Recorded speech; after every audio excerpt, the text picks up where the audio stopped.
Welcome, investigator. Evil is on the rise. Crime is escalating. Our mission is to eliminate the crime by exposing evil, examine why it manifests, and highlight the brave souls that confront it every day. Join us as we work together to bring justice to every victim. Welcome to All Things Crime. Here's your host, Jared Bradley. Hey everybody, welcome back to another episode of All Things Crime. I'm Jared. I've got my man Tom Myers with me today.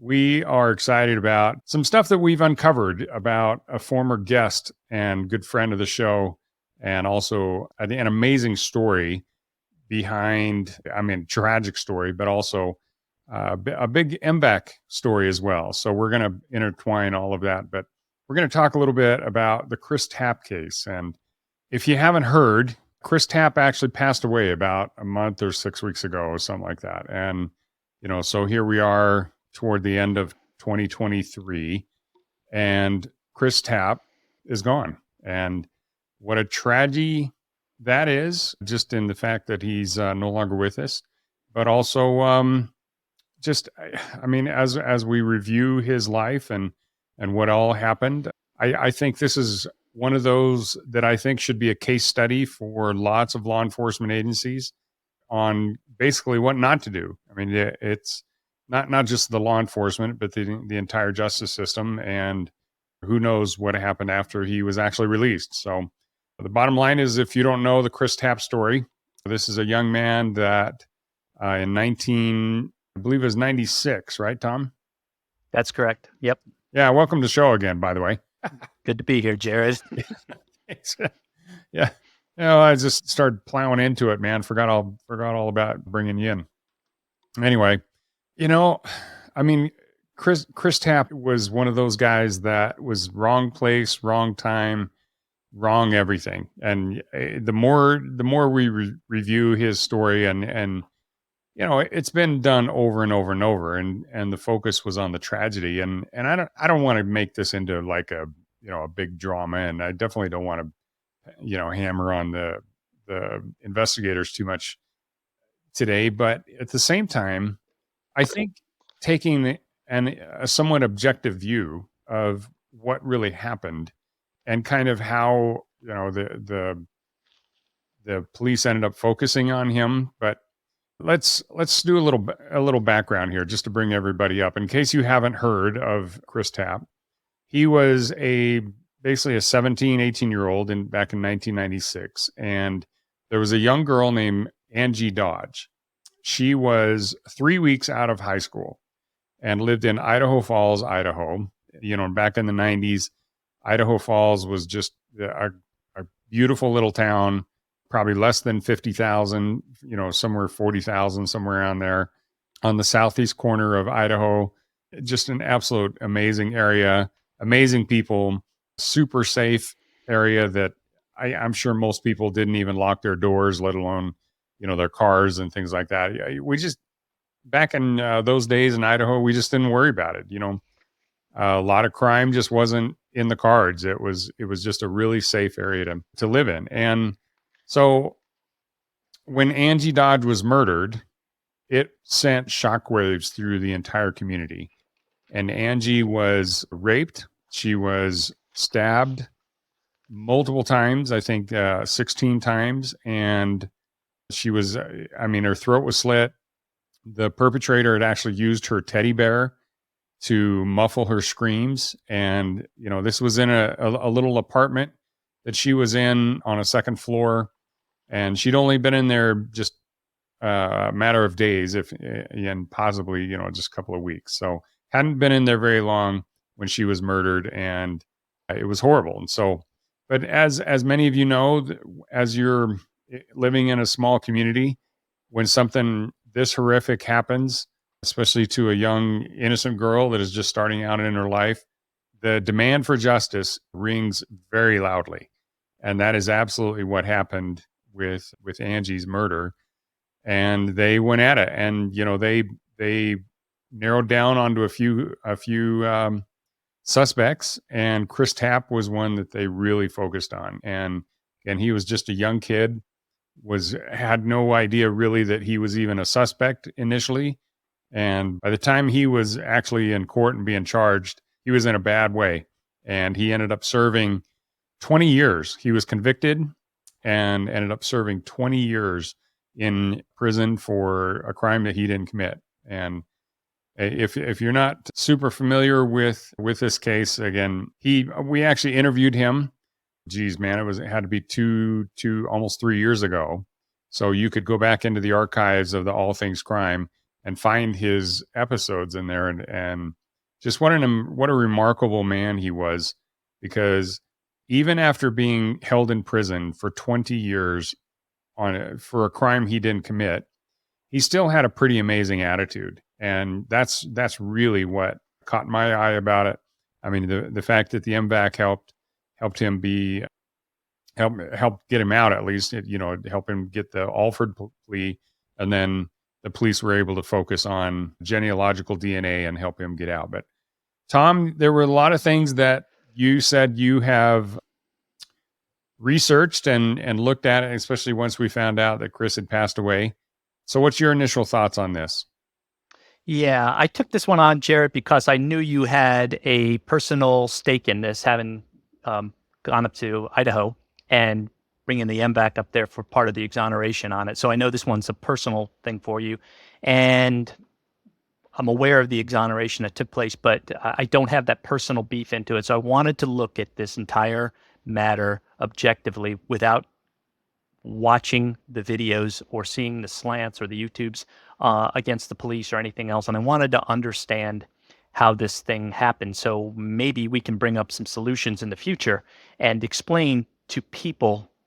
And it seems to be divided on political lines or belief lines. There's either a bad guy on one side, the police set him up, or there's a bad guy on the other side saying, well, he had to have done something on this. So how did that happen between those, that cross-transferal? And maybe I can shed some clarity on what I found and just looking through this, and maybe some insights or anything else. So with that, I'll bring us back to 1996 when Angie gets an apartment. She's 18 years of age, self-sufficient. Mom lives in the town still, like you said, about 50,000 up to maybe 150 or so now is what Idaho Falls has. Police department, pretty contemporaneous in as much as training and things like that. I'm unsure if they have a coroner or if they have an medical examiner system out in Idaho, but there are resources and there are training and all sorts of things at play when you have competing interests for the police time and what happens on this. Okay, so let's go back to 1996. We have this horrific rape homicide that takes place with the numerous stab wounds that happened to Angie Dodge in her apartment in Idaho Falls. And this happens in the summer of 96. No one is developed as a subject or a suspect until January of 97, when one of Chris Tapp's friends, Benjamin Hobbs, is arrested down in Ely, Nevada, about 400 miles away, for a similar type crime. Now, I have read a few documents here, most notably the comprehensive report by Judges for Justice, but also Idaho Innocence Project and a couple of treatises and missives on this. And so I'm very familiar with it. I'm trying to blind myself to the bias that's in here and the darts that are being thrown at the police. And I'm trying to say, okay, how did we get to this point? We do know at this, looking back on this, and what jumps out at everybody right away is that 7 police officers are being sued, I guess now by the estate of Chris, but at the time, that's what was happening with the Idaho Falls. But I'll also add that to the credit, if you want to call it that, Idaho Falls took charge and took ownership of this when they saw they had a problem, and they investigated it rather thoroughly. So, kudos there. They're trying to right a wrong, which is obviously what happened to Chris in this case, because he was exonerated. And when the actual offender, Brian Drips, comes forward, he states that he's the sole perpetrator in this offense. So how does this happen? He becomes the target or the subject of the investigation when an associate of Chris's is arrested for a very similar rape that takes place down in Ely, Nevada. To this day, you can still see internet references to Hobbs being a sexual predator. Nothing's currently in the system, but that's probably what happened in 96. So the amount of focus, a lot like the Kohlberger attack that happened over is off the scale in a small town with limited resources.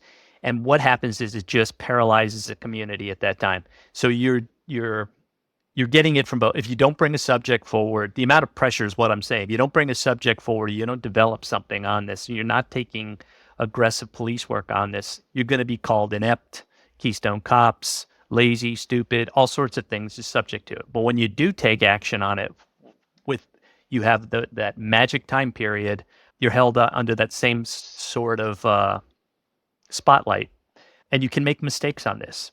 And we can also Monday morning quarterback it because technology changes. In 96, we needed something about the size of a quarter for DNA that took place. So are there shortcomings in the criminal investigation of it that are brought forth? For example, not getting the temperature of the body on the scene? Yes, there are. In a perfect world, I don't know whether the coroner or the ME responded to the scene and what the delay was on something like that. But that is what erodes an investigation. And in a perfect world, you would have police officers that have to undergo a level of training akin to about a year long, and where they stay and they have the resources to work this. There's never a shortage of overtime or anything like that. So from all accounts, I think these guys worked this pretty hard. And when they tried to establish a rapport when they sat down with him on at least the 3 interviews, I'm going to call it that. So around January 7th, January 10th, and I believe shortly thereafter on a scheduled interview after Chris Tapp gets himself an attorney and he doesn't show up for the next interview, and that's when they get a warrant and they arrest him. I could have that incorrect. What happens is you're looking across. When somebody goes let me back up.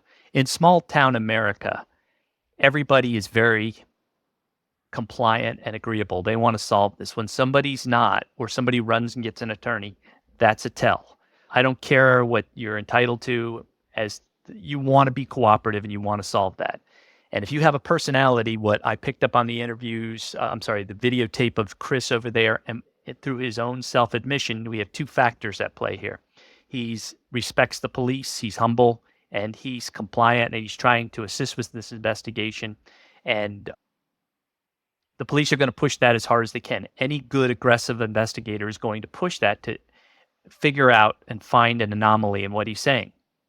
And I'm careful about what I say because I don't want to speak ill of the dead or anything like that, but by Chris's own admission on one of the videotapes, he admits to some drug use. Well, when you get involved in that, you're into tradecraft. It's an entirely different life because you're hiding that from somebody. Well, when you're hiding something from somebody, and we can argue all afternoon about what that means to have lack of candor or not be truthful. Everybody does it to a degree. Nobody walks into a car dealership and says, I want to pay this amount of money. It's always going to be some sort of holdback that takes place. But when you get in drugs, it's particularly acute. And he mentioned that portion of that. And now you're involved in tradecraft where you're having to hide something. So you really are used to having a portion of your life have some deception to it. So he engaged in that deception is my assessment of it. And when he did that, the police focus on this because the question that will be posed is, well, we know you're lying about that. What else are you lying about? So in the Reed technique, which is cited in the Judges for Justice document, that process, when he's engaging in this deception and they're pushing him, he gets involved. One of the interviewers is this former school resource officer who forms a bond with Chris, and Chris believes he can trust him. And that's what an investigation is all about. He's trying to get to the fact of it, and then Chris changes his story several times. Okay. Is it coercive? That's up for interpretation. It obviously wasn't coercive enough that it stopped the trial from going forward and going through the appeal process when it was looked at. There's 60 hours of interviews that happened on this. Could somebody argue it was coercive after that? Well, everybody says that. Every interview. And every interview is going to be a very hard and aggressive sort of questioning. Did they use deception in it? Yes, but that's been allowed. The Supreme Court has ruled on that deception is allowed. Now, certain states have afforded that. Can you fabricate evidence and present that? No, you can't. You can't do that. It's pushing it too far. That's generally been the rules on this. So, did they say they had admissions from Benjamin Hobbs already? I believe that's what they said. That would And did they say that you're going to get the electric chair or whatever the death penalty is in Idaho? They probably did that as well, as I read into the file over here. All of that creates a very intense atmosphere. And when you're used to telling stories or you're used to telling lies to get out of something, to maintain that persona, when you're into that, and I'm being very careful about what I say about somebody who's deceased, you're used to telling somebody something to get them off your back. And he got himself involved in that. And so at the end of the day, what happened is he made admissions. He made several admissions, and he changed his story. And he changed his story enough where it irritated the prosecutors to the point where they rescinded the immunity agreement that he engaged in. So he left himself very vulnerable all the way through. And what's astonishing to me is that he had an attorney along for the ride, but the attorney probably didn't know if he was being told the truth or not. I say it's astonishing to me because I don't know what he was telling the attorney or not. That's, of course, privileged information. Well, all of those things factor into this stew when they bring it to trial. The theory of the case was that he had something to do with it, and that the DNA, when it was cleared of him, was the co-conspirator, the co-offender in this case, which would have been Benjamin Hobbs. As we know later on, it didn't happen. But let me take a break from that, because I know at some point Carol Dodge, Angie's mom, is the advocate for Chris Tapp. Do you know why she started to believe him? Did that ever come over to you, or did you just get a phone call one day? Thanks for joining us. Your attention today brings us one step closer to exposing and eliminating the evil that brings crime to our communities. Hit subscribe and share this episode. Together, we will bring justice to every victim.